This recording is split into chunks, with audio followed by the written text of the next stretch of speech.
So, ito na yung kinalabasan ng paggamit natin ng BS1, no?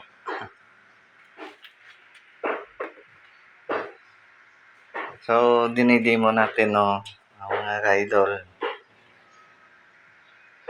kung paano ba mag-apply ng BS1. No? So, siyempre, kung gusto mo talaga na malinis, no? So, kailangan mo talagang wasingan muna. Tsaka, applyan ng sabon. No?